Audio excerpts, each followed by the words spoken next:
Selam, ben Siyah Zetsu ve bugün olası bir durumda 8. Hokage kim olurdu sorusunun yine 5 tane olası cevabını inceleyeceğim. İyi seyirler.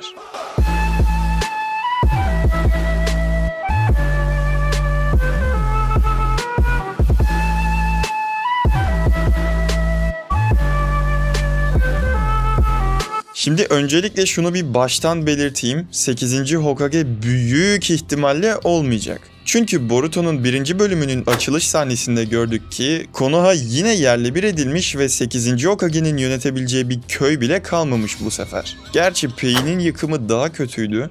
Direkt Konoha'yı toza dönüştürdü desek yanlış olmaz. Ama o zaman köylüleri koruyan bir Katsuyu vardı. Bu sefer de öyle bir numara yoksa, ki olmaması gerek çünkü Kawaki ninjaların devri bitti diyor, mantıken Hokage'nin yönetebileceği köylüler veya direkt bir köy kalmamış oluyor. Ama biz bu videoda normal şartlarda veya yine bir numara olup evren Kawaki'nin Naruto'yu gönderdiği boyutta değil de Konoha'nın bulunduğu bu boyuttan, yani dünyadan devam ederse Naruto'dan sonraki Hokage'nin kimler olabileceğine bakıp değerlendireceğiz. Yani bir nevi teori videosu da denebilir. 8. Hokage için ilk adayımız hepinizin bildiği gibi Konohamaru. Kendisi çocukluktan beri Naruto ile sıkı bir ilişki içinde, onun Hokage olacağını kabul eden ilk ve ondan sonra Hokage olmayı isteyen tek kişi denebilir. Kendisi aslında çok güçlü bir ninja olacakken son anda yazarın fikrini değiştirmesiyle Boruto'da yumruk torbasına çevrilecekler listesine eklendi. Öyle ki Konohamaru'nun olduğu bir dövüşte Konoha tarafının kazanması neredeyse imkansız. Yani yüzde olarak çok düşük. Ayrıca kendisinin Hokage olabilecek potansiyeli olsaydı en az birinci kısımdaki Kakashi kadar güçlü gösterilirdi ama o da olmadı maalesef. Tabii şimdi Hokage olmak sadece bildiğin tekniklerden ve gücünden ibaret değil. Konohalıların ateşin iradesi dediği ve nesilden nesile aktardığı iradeye de sahip olması gerekiyor. Nedir bu diye soracak olursanız, köydeki herkesi bir aile ferdi gibi görüp sevmek, gelecek nesilleri korumak ve gerektiğinde bu durumlar için canını bile verebiliyor olmak.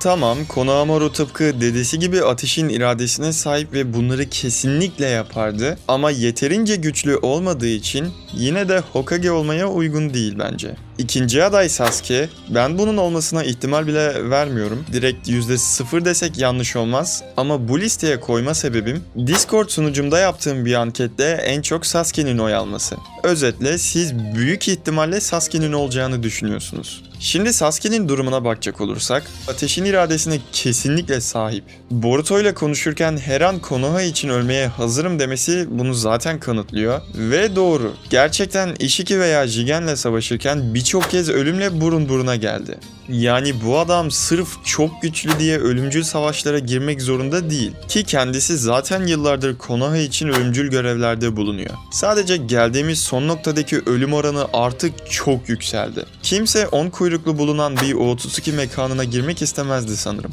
İşte ateşin iradesi bu kadar güçlü. Bir ninja olarak gücüne değinecek olursam, kısaca şöyle söyleyeyim. Hala daha buna sahip ve diğer 4 Kage'yi tıpkı Madara gibi tek başına sadece Madara'dan daha basit bir şekilde yenebilir. Madara 5 Kage'yi yenmişti ama Naruto ile savaşmayacağı için 4 diyorum. Sıkıntı yok, hepsini 2 kere sayalım isterseniz 8 Kage olsunlar. Yine tek başına yenebilecek güçte. Ayrıca Rinnegan'ı olmadığı için eskisi gibi çakra sorunu da çekmeyecektir. Peki Sasuke neden Hokage olamaz? Her ne kadar şu an Konoha yandaşı olsa da Konoha'daki diğer kişiler hala daha ona saygı duymuyor ve uluslararası aranan kaçak bir Uchiha gibi görüyor. Yani en azından ben Boruto manganın 61. kısmındaki diyalogdan böyle bir his aldım. Basit bir Chunin veya Jonin, Sasuke'ye "Hey Uchiha orada ne yapıyorsun?" diye hesap sorup geri dön diye çıkışabiliyor. Dolayısıyla Sasuke'yi Hokage yapmak hiç mantıklı bir karar olmaz ve büyük ihtimalle kargaşaya yol açardı. Ayrıca kendisi de kabul etmezdi çünkü Hokage'lik anlayışı birazcık farklı. Kendi anlayışına göre zaten şu anda Hokage'lik yapıyor.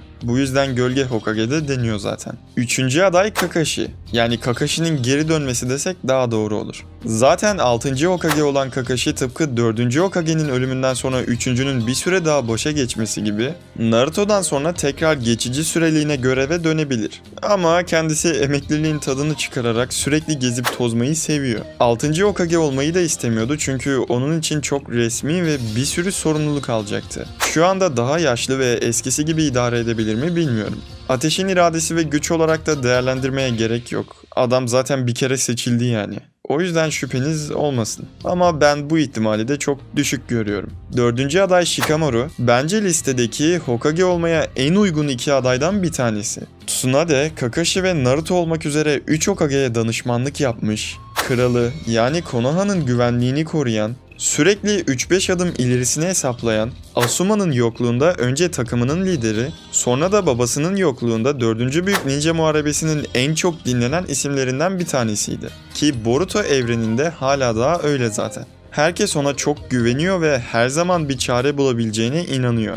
Ayrıca Kum Köyü ile iyi ilişkiler içerisinde çünkü Gaara'nın kardeşiyle evli. Gerektiği zaman acımasız da olabiliyor. Mesela ölümsüz olan bir adamı milyarlarca yıl boyunca hareketsiz kalacağı, tek işlevinin nefes almak olacağı ve kimsenin bulamayacağı bir cehenneme terk etti.